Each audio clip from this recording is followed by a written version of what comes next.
Assalamualaikum warahmatullahi wabarakatuh. Perkenalkan, nama saya Okta Donansyah dari Sulu 1 akan mengerjakan tugas sosiologi. Sebutkan 3 karakteristik fakta sosial dan jelaskan. Yang pertama ada eksterioritas. Contohnya, bahasa yang kita gunakan sehari-hari sudah ada sebelum kita lahir dan akan terus ada setelah kita meninggal. Yang kedua ada koersif. Norma berpakaian sopan di Indonesia memaksa kita untuk berpakaian selalu dengan aturan yang berlaku di masyarakat. Yang ketiga ada generalitas. Tradisi gotong royong yang dilakukan oleh banyak orang di Indonesia adalah contoh fakta sosial yang bersifat umum dan kolektif. Soal nomor 2, jelaskan syarat sebuah tindakan disebut sebagai tindakan sosial serta berikan contoh di dalam kehidupan sehari-hari. Tindakan sosial adalah tindakan yang berorientasi pada orang lain, mempertimbangkan perilaku dan harapan orang lain, punya makna subjektif, dilakukan dengan kesadaran dan tujuan tertentu, berpotensi jadi komunikasi, menyampaikan pesan atau sinyal, memperhatikan orang lain, mempertimbangkan dampak pada orang lain sesuai norma sosial. Contoh, memberi salam, menolong orang, belajar giat kerja bakti, membeli produk lokal, mengantri, memberi tips, mematuhi lampu lalu lintas, donasi, berpakaian sopan. Konteks Lampung dipengaruhi nilai gotong royong, musyawarah, dan kekeluargaan. Contohnya, begawi adat, pengelolaan sumber daya alam bersama, kegiatan keagamaan. Jelaskan perbedaan paradigma definisi sosial dengan paradigma fakta sosial, serta jelaskan pengertian dari fakta sosial, material, dan non-material. Lakukan contoh. Perbedaan definisi sosial dan paradigma fakta sosial. 2 cara pandang yang berbeda dalam memahami realitas. 1. Paradigma Emil Durkheim. Fokus utama memahami bagaimana struktur sosial, institusi, norma, dan nilai bertindak sebagai entitas objektif yang membentuk dan membatasi perilaku individu. Pendekatan makrososiologis melihat masyarakat sebagai realitas yang lebih besar dari penjumlahan individu. Inti pemikiran, fakta sosial memiliki kekuatan koersif, memaksa terhadap individu dan harus dipelajari sebagai benda atau objek yang independen dari kehendak individu. Tujuan mengidentifikasi pola dan hukum sosial yang mengatur masyarakat. 2. Paradigma definisi sosial. Max Weber, interaksionisme simbolik. Fokus utama memahami bagaimana individu menginterpretasikan dan memberi makna pada dunia sosial melalui interaksi dan simbol. Pendekatan mikrososiologis melihat realitas sosial sebagai hasil konstruksi dari interaksi dan interpretasi individu. Inti pemikiran, makna yang diberikan individu pada tindakan dan situasi sosial membentuk realitas sosial itu sendiri. Realitas sosial bukan sesuatu yang statis, melainkan terus-menerus dinegosiasikan dan dibangun melalui interaksi. Tujuan, menjelaskan perilaku sosial dari sudut pandang aktor yang terlibat, memahami motif, makna, dan interpretasi mereka. Pengertian fakta sosial material dan non-material. Konsep fakta sosial diperkenalkan oleh Emil Durkheim merujuk pada setiap cara bertindak, berpikir, dan merasa yang bersifat eksternal terhadap individu dan memiliki kekuatan koersif. Fakta sosial dibagi menjadi dua kategori utama. Satu, fakta sosial material social facts.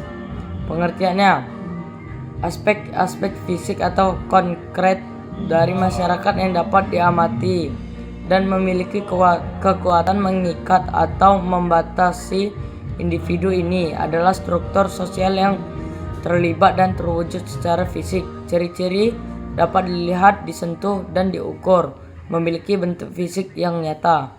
Contoh global: hukum, undang-undang tertulis yang mengatur hak dan kewajiban warga negara. Arsitektur, desain kota, bangunan sekolah, atau penjara yang mencerminkan fungsi dan hierarki sosial. Demografi, struktur populasi suatu negara, termasuk kepadatan penduduk atau distribusi usia. Contoh di Indonesia, Lampung. Struktur pemerintahan, adanya kantor gubernur Lampung, gedung Dewan Perwakilan Rakyat Daerah Provinsi Lampung, dan sistem birokrasi yang mengatur pelayanan publik. Infrastruktur jalan tol Trans Sumatera yang melintasi Lampung, Pelabuhan Bakauheni atau Bendungan Wais Kampung yang mengaruhi mobilitas ekonomi dan pertanian. Batas wilayah, papan nama kabupaten atau kota yang secara fisik menandai wilayah administratif. 2. Fakta sosial non-material.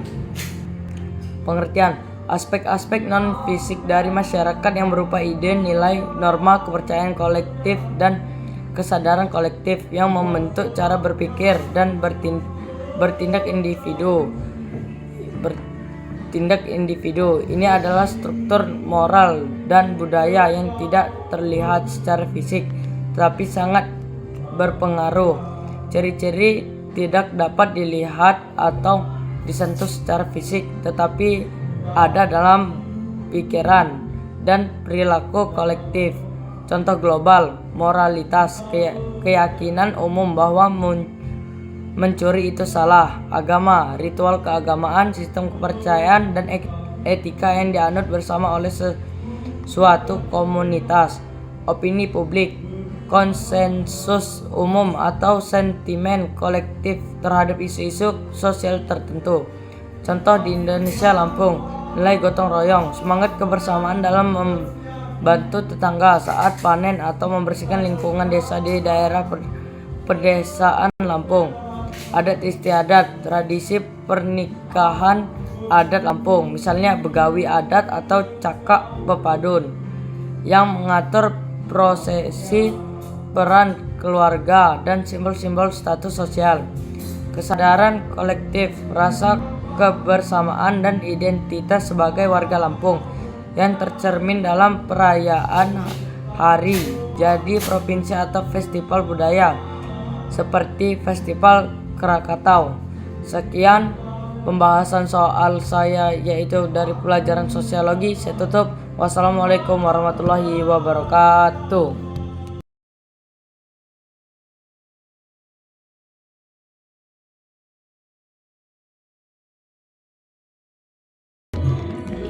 Jelaskan 3 tahapan penting dalam upaya memahami realitas sosial. 1.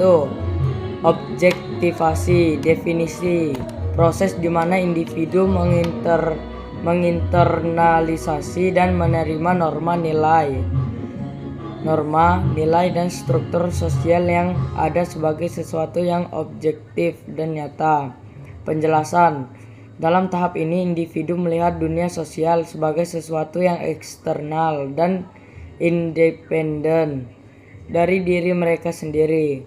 Mereka belajar tentang aturan, harapan, dan kategori sosial yang membentuk kehidupan sehari-hari.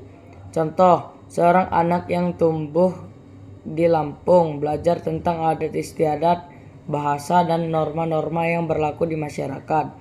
Mereka menganggap hal-hal ini sebagai bagian yang tak terpisahkan dari realitas sosial. 2. Internalisasi. Definisi: proses di mana individu mengadopsi dan menerima norma nilai dan struktur sosial sebagai dari diri mereka sendiri. Penjelasan: dalam tahap ini, individu tidak hanya mengetahui tentang dunia sosial, tetapi juga mulai merasakan dan memahami secara mendalam. Mereka menginternalisasi nilai-nilai dan keyakinan yang ada dalam masyarakat dan ingin memengaruhi cara mereka berpikir, merasa, dan bertindak. Contoh, seorang remaja di Lampung yang tumbuh dalam keluarga petani mungkin menginternalisasi nilai-nilai kerja keras, gotong royong, dan menghormati alam. Nilai-nilai ini akan mempengaruhi pilihan hidup dan pandangan mereka tentang dunia. Contoh yang ketiga, eksternalisasi. Definisi: proses di mana individu berinteraksi dengan dunia sosial dan menciptakan realitas sosial melalui tindakan dan interaksi mereka. Penjelasan: dalam tahap ini individu tidak hanya menjadi penerima pasif dan realitas sosial, tetapi juga menjadi agen aktif yang membentuk dan mengubah melalui interaksi sosial mereka, menegosiasikan makna, membangun hubungan, dan menciptakan budaya. Contoh, seorang seniman di Lampung yang menciptakan karya seni yang menggambarkan kehidupan masyarakat setempat tidak hanya mencerminkan realitas sosial, tetapi juga berkontribusi pada membentuk identitas dan budaya lokal. Ketiga tahap ini saling terkait dan membentuk siklus yang berkelanjutan. Individu terus-menerus mengobjektivasi, menginternalisasi, dan mengeksternalisasi realitas sosial sepanjang hidup mereka. Memahami ketiga tahap ini membantu kita untuk lebih memahami bagaimana realitas sosial dibangun dan bagaimana kita sebagai individu berperan dalam proses tersebut. Jelaskan perbedaan antara public issues dan personal trouble, serta dengan contoh.